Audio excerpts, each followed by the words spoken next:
Assalamu alaikum.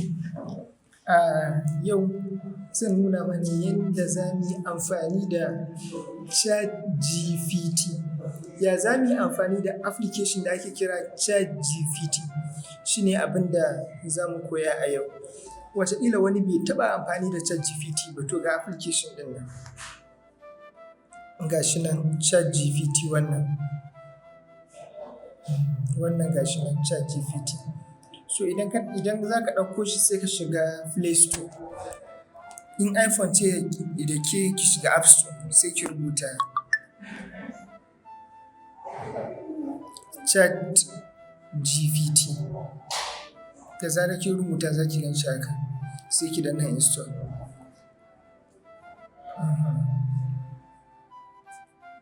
Ni already za ku ga akwai ya samu update. To kai a naka za ka ga install sai ka danna install. Wannan application ne wanda zai baka dama idan kana da tambaya ko kana neman wani ƙarin bayani ko kana son ka san wani abu, zai baka dama wannan application ɗin. Kuma za ka yi amfani da shi gurin hatta abin da za ka yi post. Za ka iya tambayar sa misali ya baka wani abubuwa ne suka faru a jihar Kano, chatgpt zai baka amsa. Ya za a yi ka fara samun kuɗi a Facebook? In ka tambayi chatgpt zai baka amsa daki-daki. Naka za ka iya rayuwa da za ka iya chat da wannan. Is your personal assistant.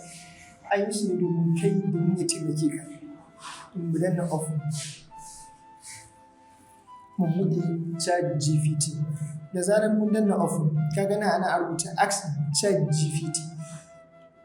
Tambayar kuma da za ka yi wa chatgpt is unlimited. Komai akan kowane topic za ka iya tambaya. Idan kai ɗalibi ne, wannan zai taimake ka.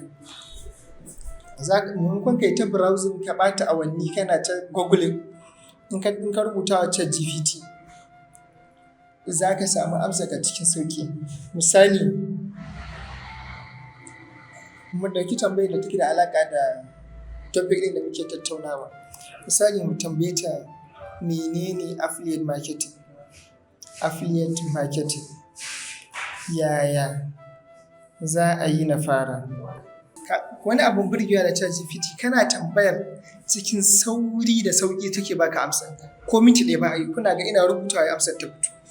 Affiliate marketing hanya ce ta samun kuɗi ta hanyar tallata kayan wani. Kaga kenan za ka samu kuɗi a affiliate marketing ta hanyar me? Ka tallata kaya. Wani irin kaya? Na wani, ba naka ba. Kaga affiliate marketing baka buƙatar sai kana da kayan da zaka tallata. Za ka iya tallata kayan wani. Bari a mana misali da za mu fahimta. Misali, kana da sha'awar koyar da mutane yadda ake gyaran agogo. To wani ya iya gyaran agogo sai ya tattara ya yi bidiyo akan yadda ake gyaran agogo. To wannan bidiyon da ya yi akan gyaran agogo, kun ga ba gyaran agogo ba ne, kun ba agogo ba ne. Amma me zai baka ilimin gyaran agogo? To sai ka ɗauki wannan kayan kana so ka tallata. Za a baka wani link. Duk wanda ya sai wannan bidiyoyin nasa da ya yi na bayanin yadda ake tallan agogo, za ka samu kuɗi a dalilin siyansa. Misali, inda kayan nan suke suna platform. Idan kana so kai misali kana so ka ƙirƙiri kaya, in ka ƙirƙiri product ɗinka, za ka shiga kamar seller ko a wasu platform, wasu kasuwanni na online, sai ka ɗora wannan kaya. Shi mai tallatawa zai shiga wannan kasuwanni sai ya ɗauki wannan kayan. Ya ɗauki wannan kayan in ya tallata, kana da kaso. Misali, kana so ka tallata yadda ake amfani da AI. Wani sai ya shiga wannan kasuwar. Misali, ka ɗora a kasuwar seller, sai wani shiga kasuwar seller sai ya ɗauki wannan kayan naka ne da ake amfani da AI sai ya siyar. Zai samu kuɗi a dalilin haka. Shi ne affiliate marketing ko service. Idan an ce product, shi ne abin da ba aiki za ka yi ba, kamar abin da za ka iya koya, product ne. Ko kuma abin da za ka ci, ko duk abubuwan da muke siye da siyarwa sunansu product. Amma ana kiransu da digital product. Service kuma me service? Service kuma abin da za ka yi aiki a biya ka, kamar kai video editing a biya ka. za ka iya tallata aikin wani a iya biya ka, wannan sabis kenan. Misali daga misali da ya faru recently a wannan satin, akwai wani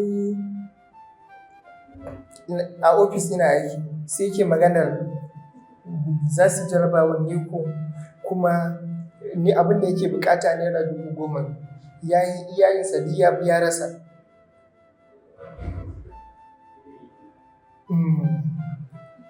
Ya yanke shawarar zai sai da wayarsa, kawai sai yake gaya min akwai wani da ya masa magana yana so a duba masa YouTube ɗinsa, sai na ce kirawo shi, idan aka yi masa aiki in ya biya kuɗin aikin, daga kuɗin aikin sai da baka kuɗin can da kake nema na NECO. Kaga me ya promoting already, ya gaya wancan cewa ga inda zai kai a masa aiki. Kaga ya promoting service ɗina ga wancan, da ya promoting service ɗin a zahiri, wannan duk ya faru a physical, da ya promoting kasuwanci ɗina a zahiri, da wancan ya zo ne masa aiki sai na bashi kuɗin da yake nema na jaraba NECO a cikin kuɗin aikin wancan. Kaga wannan shine a takaice affiliate marketing. Za ka iya, kana da ɗan uwa da ke sai da atamfofi ko wani abu, ka buɗe WhatsApp group ya dinga turo maka atamfofi, kana ɗorawa kana bayanin kuɗin su. In wani ya siya, wancan ɗan wannan ka zai baka wani kaso a cikin kuɗin da wannan ya ciniki. Kaga baka buƙatar ma kayan sai suna hannunka, kawai za ka dinga ɗora hoton su, in an siya sai ka tura masa ka ce masa an si yadi kaza. Za ka iya zuwa shagon ka je ka karɓo, sai ka je ka karɓo ka tura wanda suka siya. Wannan shine affiliate marketing, kawai ka tallata kayan wani ko service ka samu commission. Idan wani ya siya ta hanyar affiliate link ɗinka, kana samun commission. Wannan shine. Na haka kai as an affiliate wanda zai tallata abu, kana da wani link wanda ake kira da affiliate link. A gobe zan nuna mana yadda za ka samu affiliate link da kuma platform da za ka iya register ka samu link na kowane irin kaya da kake so ka sayar online. Tuna haka idan aka siya kayan ta wannan link ɗin naka, za ka samu commission kaso. Misali, kamfani ya ce zai baka kashi 30 na duk wanda ya siya ta link ɗinka. Kaga idan sun sayar da course ɗin 20,000 kuma commission ɗinka 30% ne, kaga za ka samu 6,000 daga wannan sayarwa. Yadda za ka fara, za ka zaɓi affiliate program mai kyau da aka amince da shi. Affiliate program su ne kamar su Seller naira 3,000 ne. Stock code kyauta ne, zai nuna mana ne za mu buɗe account da shi. Sannan Balpos naira 5,000 ne, za ka biya ka registration. Pioneer naira 5,000 ne. Akwai Sales Rocket, ina ji shi mai 5,000 ne ko 10,000, haka ba sa wuce haka. Akwai wanda registration ɗin gaba ɗaya maximum baya wuce 10,000 zuwa 25,000.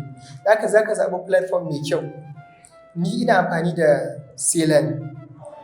A ciki product ɗina suke, ina da almost digital product, ina da courses sama da guda 10. Ina da courses na AI videos, na AI images, ina da courses na graphic design, ina da courses na content creation, ina da courses na video editing, kowanne kuma ka iya ɗauka kai promoting, kuma za ka samu kaso mai tsoka daga sai da wannan course. Kowanne in ka ɗauka ka siya, kana da kaso 60. In ka siya da course 20,000, kana da naira 12,000. In ka siya da course 25,000, kana da naira 15,000. Haka duk kusa suke. Har course in forex trading ina da shi duka. Na haka in ka zaɓi wannan affiliate program ɗin mai kyau, wanda a free zan ba mu stock code, za ka iya amfani da shi. Idan ka mallaki paid course ɗina kuma muna amfani da Seller, sai ka yi amfani da shi. Za ka iya kai rijista a Balpos ko Pioneer ko wasu daban. Sannan yi rijista a matsayin affiliate. Kawai za ka shiga login, ka rubuta sunanka da bayananka da komai a profile ɗinsu.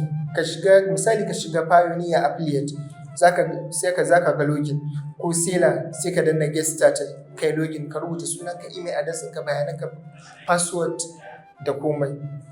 Shikenan, kana gama login za ka ga marketplace da zai baka dama ka ɗauki komai ka siya.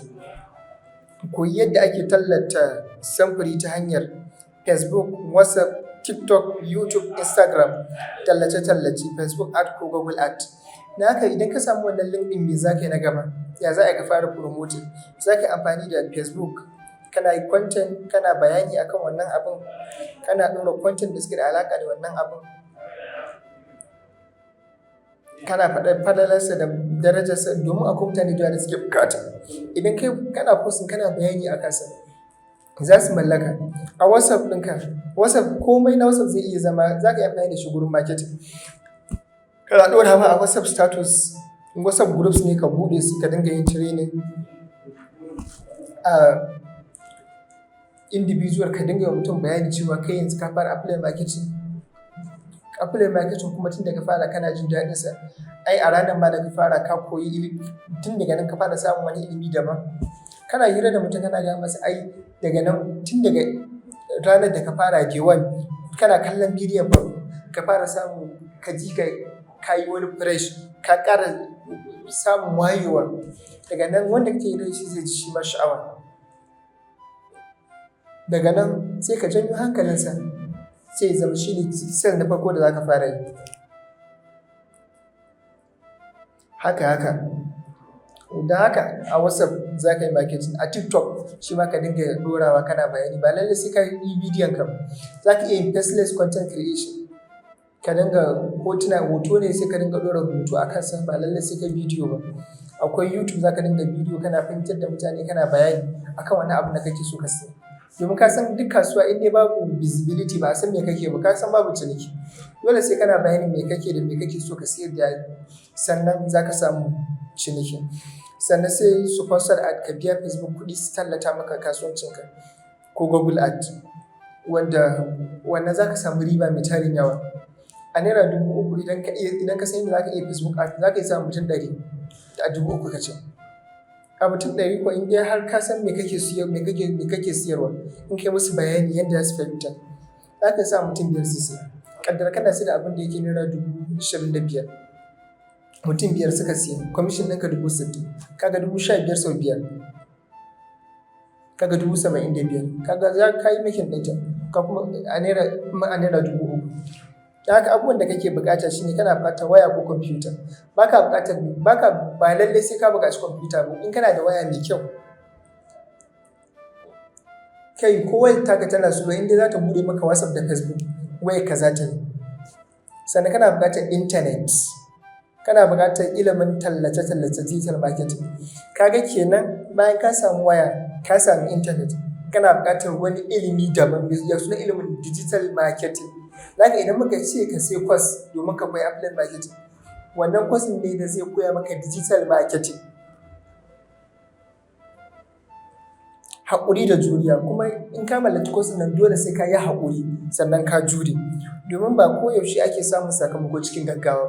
In dai burin ka abin da za ka samu kuɗi nan take, to ba wannan layin za ka zo.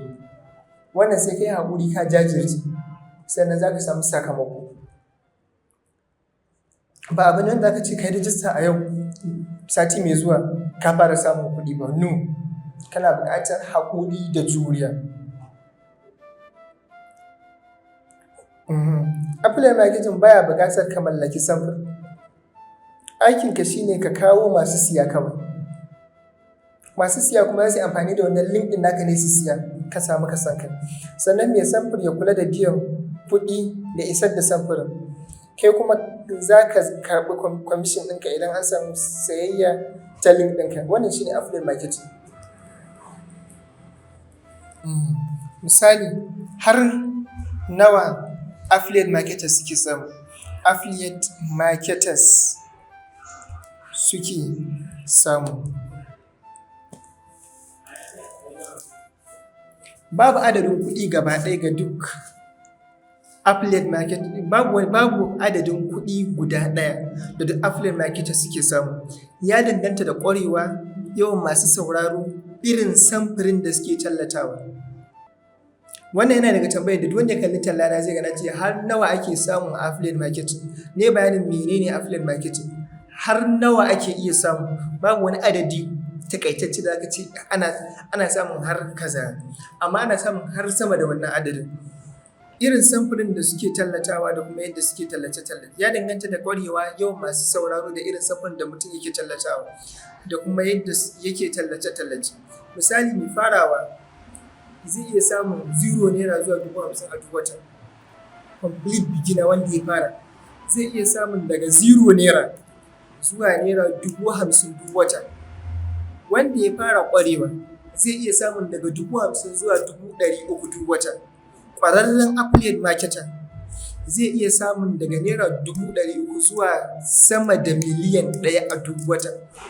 Adadin kuma miliyoyin da zai iya samu kuma Allah ne kaɗai masani.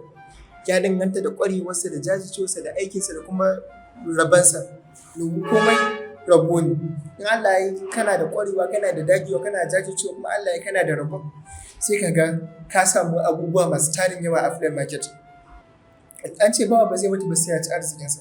In Allah ya kai mai arziki ne kuma za ka zama mai kuɗi, wataƙila wannan kasuwancin da za ka raina, wataƙila a cikinsa arzikin naka yake. Kana farawa sai ka ga hanyoyin buɗi sun zo, kai ta samun sales, kai ta making kuɗaɗe a lokaci guda. Ka mallaki mashin, ka gina katon gida, ka yi aure, kai lokaci guda rayuwa ta sauya maka. Domin Allah baya taɓa yin abinsa sai ka tashi. Haka kurin an ce ai bawa ba zai mutu ba sai ya ci arzikinsa. Ka ce ai Allah ya rubuta kai za ka yi arziki, na haka ko da baka je ka tashi ba arzikinka har za ka ci arzikinka ta yaya? Ai rashin tashin shi ne ma'anar wannan. Allah ya wahala, Allah ya rubuta za ka sha wahala. Tunda ai baka san me Allah ya rubuta ba, amma in ka tashi Allah zai ce lallai wane yana da niyyar da zai taimaki kansa, bara in taimake shi. Dole sai ka taimaki kanka sannan Allah ya taimake ka. Manyan affiliate marketers na iya samun miliyoyin naira a wata idan suna da manyan masu sauraro, audience kenan, mutane. Naka babban abin da yake bukata affiliate marketing ga sai da zaka samu mutane wanda zaka siyar da wannan kayan naka gare su, ko kuma suna amfani da tallace-tallace masu inganci. Kana bukatar ka iya Facebook ads. A wasu shirye-shiryen affiliate marketers mutum zai iya samun 2,000 zuwa 10,000 ko fiye daga siyarwa ɗaya. Idan ya siyayya 10 a rana zai iya samun dubban naira zuwa sama da 100,000 a rana gwargwadon commission. Affiliate marketing ba tsarin samun kuɗi cikin dare ɗaya ba ne, yana buƙatar koyo, dabarun talla, gwaji da ci gaba da aiki. Amma idan an gina shi da kyau yana iya zama hanyar samun kuɗi mai yawa na dogon lokaci. Naka affiliate marketing ba wai zai baka hanyar samun kuɗi bane na gajeren lokaci, a'a, zai baka hanyar samun kuɗi na dogon lokaci. Sai tambaya ta gaba, shin affiliate marketing scam ne? Scam ne? Me yasa in na typing yake canja min ne? Za mu ji, shin affiliate marketing scam ne? A'a, affiliate marketing ba scam ba ne. Hanya ce ta halal kunci da kamfanoni ke amfani da ita wajen biyan mutane commission idan sun kawo masu kwastomomi. Amma akwai bambanci tsakanin affiliate marketing na gaskiya da kuma shirye-shiryen damfara, Ponzi scheme. Affiliate marketing na gaskiya, kana tallata samfur ko service na gaske. Ana biyan ka ne idan an samu sayayya ko wani aiki da aka amince da shi. Ba lallai ne ka biya kuɗi domin ka shiga ba, sai dai idan kana siyan horo, course kenan, ko kayan aiki da kanka. Abubuwan da za su sa ka yi shakku. Ana yi maka alkawarin samun kuɗi cikin sauƙi ba tare da aiki ba. Ba affiliate marketing ba haka ba ne. Dole sai ka yi aiki. Sai ka siyar, an siya sannan za ka samu kuɗi. Ana matsa maka ka biya kuɗi kawai domin ka shiga. Affiliate marketing ba haka yake aiki ba. Affiliate marketing mafi yawa platform din nan registration wasu 5,000, wasu 10,000, wasu kaza. Inda kaga zaka bada kuɗi buɗe ne gurin koyon wannan ilimin da zai baka dama ka iya sayar da kaya online. A nan kaɗai ake buƙatar ka kawo kuɗi. Ba wai abu bane wanda za a ce platform ne in ka sa naira 20,000 zuwa ƙarshen wata za ka cire 200,000. In ka sa 200,000 za ka cire miliyan 2. In ka sa miliyan 2 za ka cire miliyan 20. In ka sa miliyan 20 za ka cire 2 biliyan. Affiliate marketing ba haka yake ba. duk wani irin shirye-shirye irin wannan damfara ce. Na haka babu samfur ko sabis na gaske. In dai kasuwanci ba wani abu za ka siya ko ka siyar ba, ka guje shi. Ana samun kuɗi ne kawai idan ka kawo sabbin mutane. Wannan shi ne yadda affiliate marketing yake. In ka kawo sabbin mutane, saboda haka affiliate marketing kansa ba su kan bane, amma akwai wasu mutane da ke amfani da suna affiliate marketing wajen jamfarar mutane. Ku guji irin waɗannan. Duk wanda zai ce za a siya wani platform ko za ka sa kuɗi a wata harka wanda kai baka san me za a siya ba, kuma ba wani abu za ka koya da za ka siyar ba. Kawai a ce ka sai kwafin code ko ka sa wani kuɗi ko a yi maka mining ko wani, duk ka guji ire-iren wannan. Kafin ka shiga kowane shiri ka bincika tarihin kamfanin, samfurinsa da yadda ake biyan commission. Na haka affiliate marketing abu ne da yake buƙatar ilimi da jajircewa. Bara mu tambaya yaya halaccinsa yake a musulunci? Yaya halaccin affiliate marketing yake a musulunci? Mafi yawan malamai affiliate marketing zai iya zama halal idan aka gudanar da shi ya bi ƙa'idojin musulunci. Ba a haramta shi ba saboda sunansa ba. Ana duba yadda ake yin kasuwancin. Ga abubuwan da suke sa ya zama halal. Kana tallata samfur ko sabis na halal. Misali, tunda sai ka rijista da platform na affiliate marketing, sai ka ɗauko yadda ake yin giya, ka ce shi za ka tallata, ya zama haram. Amma ka ɗauko yadda mutum zai koyi sana'ar da AI ko yadda zai video editing kana tallata, wannan halal ne. Na haka kana faɗin gaskiya ba tare da yaudara ko ƙarya ba. Affiliate marketing abin da ake buƙata, abu da abin da kake so ka siyar, ka bincika ka san menene, kuma ka faɗi haƙiƙanin gaskiyarsa. Kuma sababin wannan abin da za ka yi a physical za ka yi ko a digital, online ne ko a offline, ka faɗi gaskiya akan abin da kake so ka siya. Kar kai ƙarya ga customer ɗinka don kwaɗayin abin da zai biya ka, ka gaya masa haƙiƙanin gaskiya. An amince da kai a matsayin mai tallata, kuma an san za a baka commission idan an yi sayayya. Idan babu commission bai zama affiliate marketing. Misali abin da ake a tasha, wanda in ka zo tasha wani zai kama ka ya tsallakar da kai, ya sa ka a mota, ya ƙara kawo wasu ya sa su a mota, amma babu wani yarjejeniya tsakanin sa da direbobi akan ga abin da za su bashi. Kaga bai zama affiliate marketing ba. Duk da yanzu suna ɗan bada kamar 50 ne ko 100 haka. To commission ɗin dai is very low, amma yayi, tunda suna bada commission, amma sai dai kaɗan. Yayi affiliate marketing ne.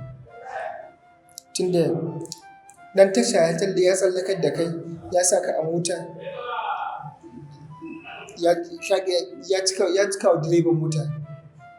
Kaga ya promoting direba ya bashi naira 50, kaga ya samu commission a dalilin wannan abu. Don haka babu riba ta haram, caca ko wani abu da musulunci ya haramta a cikin kasuwanci. In duk ka kiyaye wannan affiliate marketing ɗinka is halal.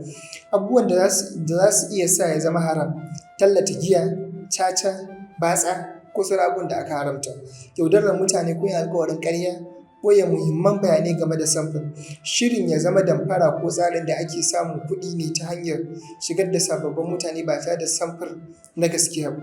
In ya zama kamar hanyar samun kuɗi ta hanyar referral ne, kaga bai zama gaskiya ba, zai iya zama haram. Akwai irin Ponzi schemes wanda mafiya suna samun kuɗi ne ta hanyar in sababbin mutane suka shigo wannan platform ɗin nasu. A takaice hukuncin affiliate marketing yana bin irin kasuwancin da ake yi. Idan komai halal ne kuma an yi ciniki cikin gaskiya da adalci, malamai da dama suna ganin ya halatta. Idan kana son sanin hukuncin wani affiliate program na musamman, ka faɗi sunansa, zan taimaka a duba shi bisa ƙa'idojin musulunci. Menene ayoyi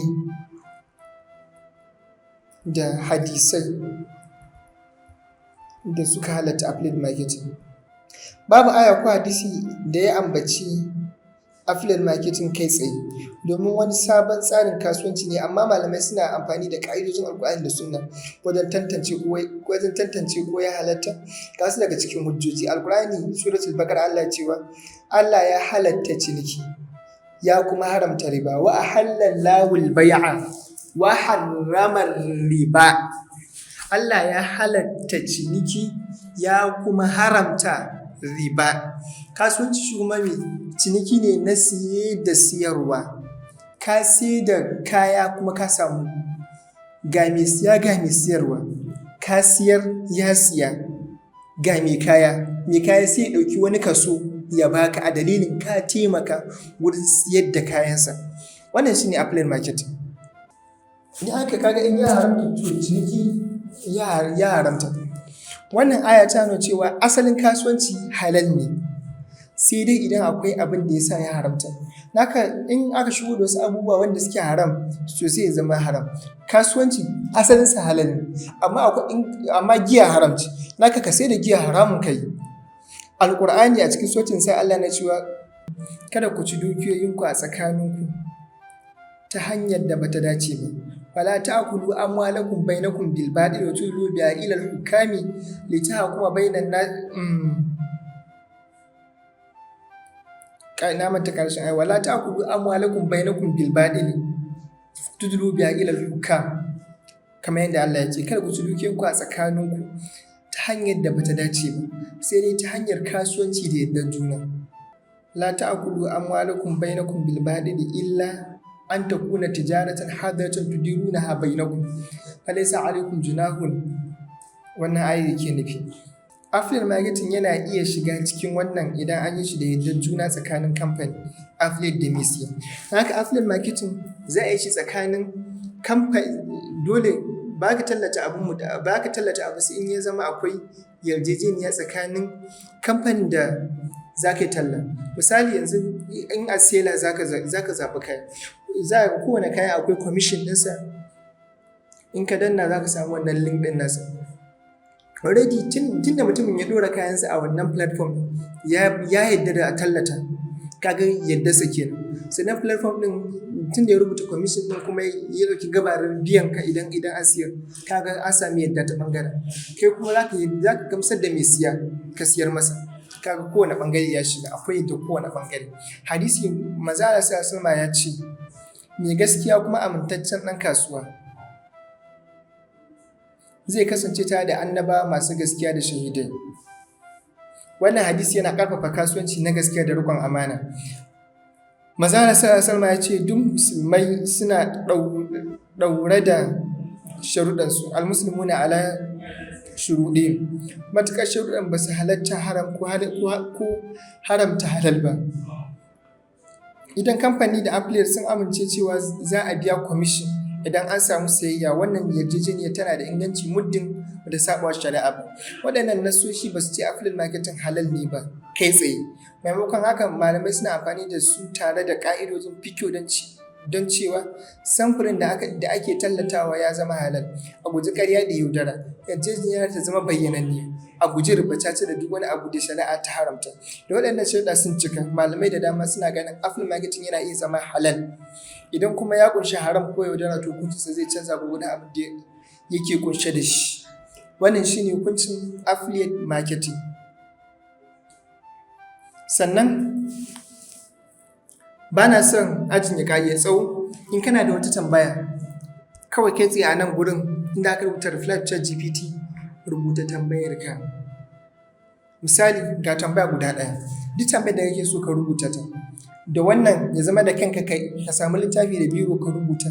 Wannan da kanka zai zama mun ƙarƙare bayani game da affiliate marketing. Da ni da kai da mu mun ƙarƙara bayani game da affiliate marketing. Gobe in muka shigo fresh za mu ci gaba daga koyar da mu yadda za mu yi amfani da chatgpt kai tsaye. Magana yadda za mu yi chat da ita yanzu mun wuce shi. Tambaya ta gaba,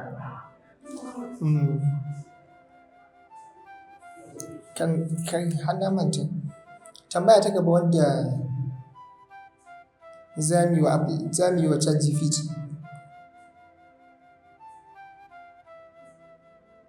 Yawwa, wane ilimai wani ilmai ne ya zama dole na koya kafin na yi nasara a matsayin affiliate marketing?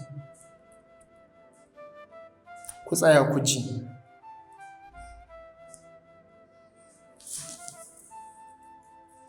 Idan kana son samun nasara a affiliate marketing, ba wai samun affiliate link kadai yake wadatarwa ba. In ka samu affiliate link ko na koya maka yadda aka samu, ba zai baka nasara ba. Kana buƙatar koyon wasu ƙwarewa masu muhimmanci. Ga manyan ilimin da ya kamata ka koya. Affiliate marketing, ka fahimci yadda tsarin affiliate yake, yadda ake samun commission, da yadda ake zaɓar samfur mai kyau. Sai ka san ya za ka zaɓi product. Saboda in ka ji za ka ga kayan masu tarin yawa. In ka shiga sela za ka ga product masu yawa. Ya za ka zaɓi product? In ka shiga stock kayan da yawa, ba kowanne za ka zaɓa ka tallata ba. Digital marketing, ka koyi yadda ake tallata kaya online. Digital marketing zai kawo maka kasuwanci online. Koyar rubuta sakonnin talla da ke sa mutane su saya. Shi ma wannan yana da matuƙar muhimmanci. Misali, koyar rubuta sakonnin talla da ke sa mutane su saya. Misali, wannan yana sai da jeans da t-shirt. Kai ma kana sai da jeans da t-shirt duk kuna guri ɗaya. Wannan yana cewa ku zo ku sai jeans da t-shirt masu kyau cikin sauƙi da rahusa da araha. Wannan kuma yana cewa ku zo ku sai jeans da t-shirt. Ku zo ku sai jeans ɗin da duk bal ko guje-guje ko kujewa ba zai sa yaro, ba zai sa su lalace ba. Ku zo ku sai jeans ɗin da duk kirine yaro ba za su lalata shi ba. Ku zo ku sai jeans da t-shirt da idan ka gifta, 'yan mata za su wayoyi suna kallon wane ne, domin su ga wannan wani irin matashi ne ya wuce. Ya tsara tallansa da irin kalmomi irin wannan masu jan hankali. Tsakani da Allah, da wancan da ke cewa ku zo ku sai jeans masu kyau da rahusa, da wannan da ya tsara kalmomi masu daɗi da jan hankali, wanda zai fi ciniki. Ƙaddara ma farashinsu ya bambanta. Amma wanne za a fi wa magana, wanne za a fi tsayarwa? Saboda wancan wanda ke cewa kawai ku zo ku sai jeans da t-shirt, ba ma za a tambaya a ji farashinsa da sauƙi ko da tsada ko da kaza. Wannan da ya kalmomi masu jan hankali, inda ya yi sa inda ya dace, zai fi samun ciniki, kuma zai sai da kayansa da wuri ya tafi.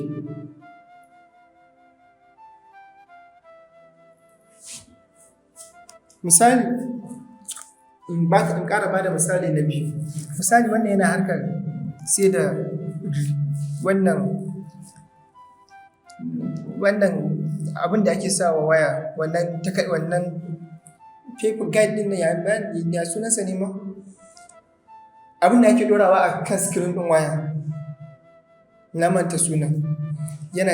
Duk kuna sai da wannan. Shi wannan yana cewa ku zo ku sai screen guide, wanda idan ka sa a waya ko wayar ta faɗi, ba abin da za ta yi. Shi wannan yana cewa ku zo ku sai screen guide mai kyau mai kyalli. Shi wannan yana cewa ku zo ku sai screen guide ɗin da za ku iya jifa da waya kuma ta komai ba. Wanne kake ganin zai ciniki? Amma a copyright, a duk kalmomin da za ka faɗa don tallata kayan ka zama mai gaskiya, kai ƙarya. In ka ce an sai screen guide ɗin in wayar ta faɗi ba za ta lalace, tabbas ya zama in an sai ɗin in wayar ta faɗi ba ta lalace, ya zama haka, ka kai ƙarya. Duk cinikin da ka haɗa da ƙarya domin ya tabbatar babu albarka a cikinsa. Naka copywriting ilimi ne na daban da shi ma za ka koya. Kana buƙatar content creation. Tunda me kana buƙatar ka tallata kayan da naka a Facebook, YouTube, TikTok, Instagram, kana buƙatar kai content da zai ja hankali, da hotuna masu jan hankali. Kana buƙatar social media marketing, yadda ake amfani da Facebook, TikTok, Instagram, YouTube, WhatsApp da Telegram wajen samun kwastomomi. Kana buƙatar Facebook ad ko Google ad. Idan kana son amfani da tallace-tallace masu biya, ka koyi yadda ake gudanar da su cikin riba. Self psychology, fahimtar dalilin da yake sa mutane su sayi kaya, yadda ake gina amincewa. Domin akwai dalili, kowa yana so ya sayi kaya, amma akwai dalilan da suke sa mutane su siyayya. Ka fahimci waɗannan psychology ɗin. mutane ba sa sai abu kawai don suna so su taimake ka ko don suna sha'awarsa. A'a, sai in misali a ce magidanci ne wannan ɗakinsa yana zuba, in ya je siyan silin, ba don wai in ya je siyan silin da zai gyara ɗakinsa, goals ɗinsa a siya, burinsa ba wai kai din mai sai don ya taimake ka samu kuɗi ba ne. A'a, ba wai kawai don ya ganka ko ka sha rana ko yana sha'awar ya taimaka maka ko ka burge shi ko kawai wata sha'awarsa ko ka iya bayani ko ka wannan bukatarsa ta rufe zubar ruwa a gidansa shine dalilinsa. Na haka ka san psychology, ka san dalilan da suke sa mutane su siye. Wannan ilimi ne mai zaman kansa. Akwai communication skill ko yadda ake magana. Kasuwanci ba kuma bane face yadda ake magana. Kana sai da atamfofi da su, wannan ina magana da ɗan kasuwa duka. Ya san za a zo a taya mutum ya ce wata ta taya ta ce gaskiya yi mata tsada, a yanda zai iya convincing ɗinta ya gamsar da ita cewa lallai fa wannan kayan sun dace da ita kuma za su yi mata kyau in ta sa. Saboda in har ya zama ta zo kuma ita ce mai yanke shawarar siya, kuma akwai kuɗin da za ta siya, kuma ta nuna ya mata tsada ko kaza, ka iya bayanin da ka iya gamsar da ita cewa lallai tana buƙatar wannan kayan kuma za su yi mata kyau, kuma ta fahimta ta gamsu, ka iya kasuwanci. Communication, magana da za ka yi handling objection na customer shine kasuwanci, kuma cikin girmamawa da ƙwarewa. Ba a faɗa ko a yi rigima da customer. Akwai personal branding, gina suna da amincewa domin mutane su yarda da shawararka. Personal branding ana so ka zama sunan da yake so mutane su dinga kiranka ko kasuwancinka ya zama suna ne da in an faɗe shi a bayan idanka za ka ji daɗi. Ka gina suna mai kyau a kasuwancinka da kanka. Sannan basic data analysis, koyon duba sakamakon tallace-tallace domin ka san abin da ke aiki da wanda baya aiki. Time management, tsara lokaci da yadda ake aiki akai-akai ba tare da kasala ba. Financial management, yadda ake sarrafa riba, kashe kuɗi cikin hikima da sake saka jari. Idan zan tsara su bisa muhimmanci ga mai farawa, affiliate marketing, copywriting, content creation, social media marketing, sales psychology, communication skill, personal branding, Facebook ad, basic data analysis, financial management. Tambaya ta ƙarshe, nawa zan kashe domin koyon waɗannan ilimin? Koyon duka waɗannan ilimin.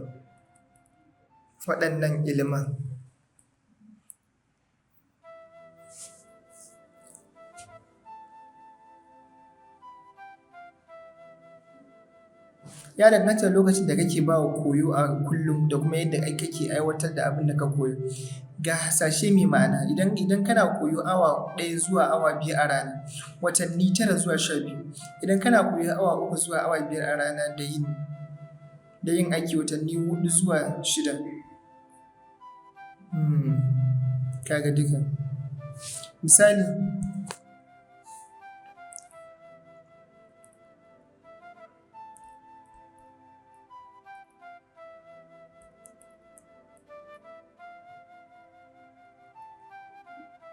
ɗannan ilimai za su based on analysis how much money I will spend, because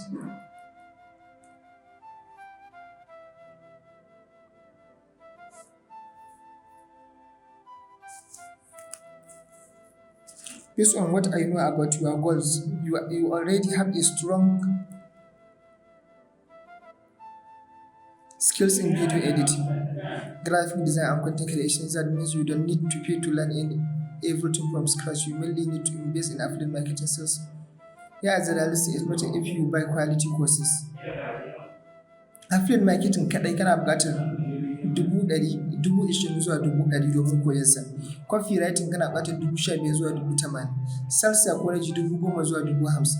Facebook Ads za ka biya 120,000 zuwa 100,000. Personal branding 10,000 zuwa 50,000. Communication skill 5,000 zuwa 30,000. Financial management 5,000 zuwa 30,000. Data analysis 10,000 zuwa 40,000. Total estimated investment kana buƙatar budget daga naira 95,000 zuwa 150,000. In kana buƙatar premium pass kana buƙatar ka kashe daga 250,000 zuwa 480,000. Wannan shine abin da kake buƙata ka kashe domin koyon waɗannan ilimin. To amma kuma duka na ware course mai suna Hausa Affiliate Success Formula, zan mana bayanin course ɗin daki-daki a nan gaba. Ba ka buƙatar ka kashe kusa da waɗannan kuɗaɗen domin mallaka wannan course ɗin. Kuma na yi shi cikin sauƙi, yanda idan kullum za ka kalli bidiyo 3 a cikin wata guda ka gama shi. Kuma ba wani yawa ne da course ɗin ba, duka. In ka mai da hankali a sati 2 za ka iya gamawa, kuma ka fara ganin sakamako mai tarin yawa. Komai da komai da kake ji yana ƙunshe a cikin course ɗin. Wannan shi ne a taƙaice yadda za ka yi amfani da ChatGPT. Ya zama da zarar ka tambaye ta, za ka iya tambaye ta a komai da kake buƙata, hatta content in za ka yi da komai da komai za ka iya tambaye ta. Na haka nan inda aka rubuta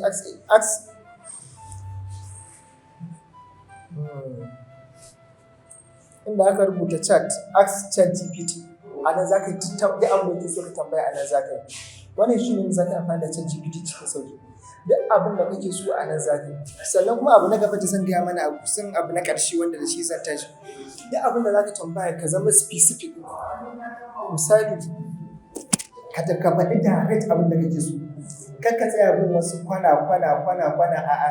Ka faɗa wa ChatGPT direct abin da kake so da kuma inda ka nufa. Da direct abin da za ka yi.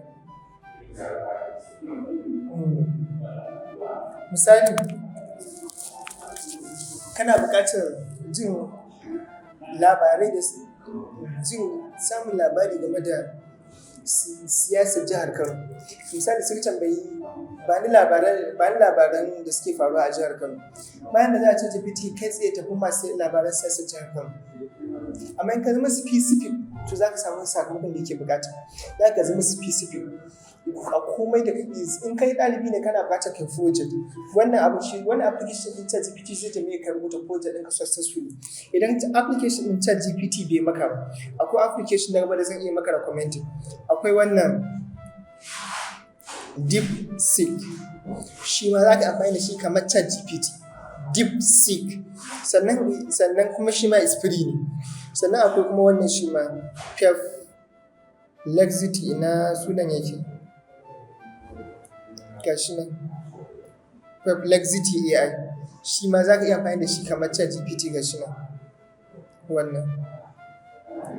Naka ko da ChatGPT bai yi ba a wayarka, waɗannan application guda biyu za su zama alternative wanda za ka iya farawa. Wannan kenan game da yadda za ka yi amfani da ChatGPT. Sannan assignment ɗin da zan ba mu a nan, kowa ya gwada amfani da ChatGPT, sannan ya rubuta mana a cikin assignment solution group irin daɗin da ya ji na amfani da ChatGPT. A bidiyo da za mu yi na gaba, wanda zai zama bidiyon mu na gobe, na mutum zan amfani da ChatGPT gurin mu kirkiri hotuna da kuma yadda za mu fara sana'ar, yadda za mu flyer ta sana'ar sai da data, da kuma yadda za mu fara wannan sana'ar. Wannan yana daga abin da za mu yi a cikin bidiyon mu na gaba insha Allah, wanda zai zama darasin mu na gobe kenan Allah ya kai mu. Wani abu wanda zan fara nuna mana game da ChatGPT. ChatGPT yana iya kiyaye chat ɗin da kuke da shi, kuma yana iya gane da wa yake chat, kuma ya baka shawari gwargwadon da suka dace da kai, gwargwadon halayenka da kuma abin da ya fuskanta da kai yau da gobe. Yanzu na bara ku ga in tambayi ChatGPT, who is me?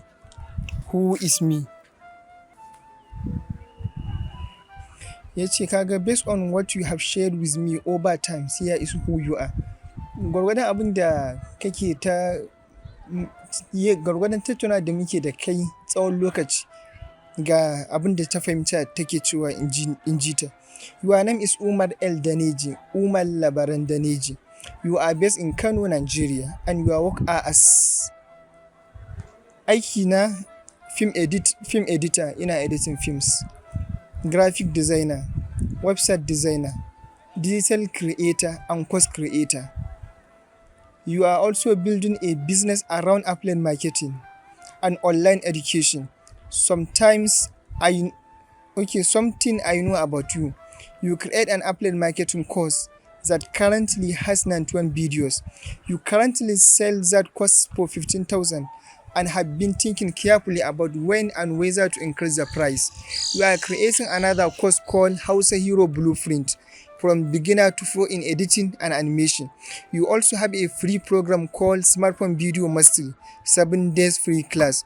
You enjoy teaching in simple English and often create in both English and Hausa. You prefer answers that are clear, precise, and in simple basic English. You work with clients on video advert, branding, wedding promotion, and other creative projects. We are interested in growing your brand, improving your communication, and building long-term income through digital products. From our conversation, I will describe you as someone who thinks strategically about pricing and business, likes to analyze decisions before acting, focus on building skills that can generate long-term incomes, is ambitious and want to create a strong reputation in the digital education space. That is who you are based on what you have shared with me. My goals, ambitions. Ko in ce my missions, ambitions.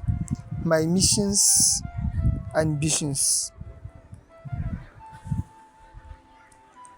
From our conversation, your mission and ambition appear to be your mission to teach people practical digital skills that help them earn money online, especially through video editing, graphic design, AI tools, and affiliate marketing.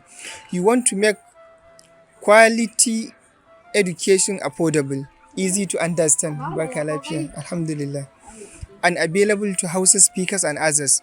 Your goal is to help people move from learning to earning.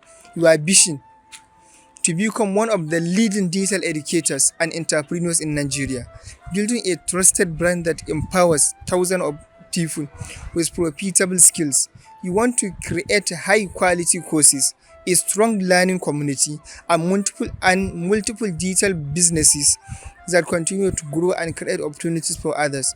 Your long-term goals: build a respected personal brand in digital education, help thousands of students gain profitable skills, create premium online courses that become industry standard, grow a successful affiliate marketing business, expand your creative agency and digital services, generate sustainable wealth through knowledge and digital products, leave a lasting impact by teaching skills that change people's lives.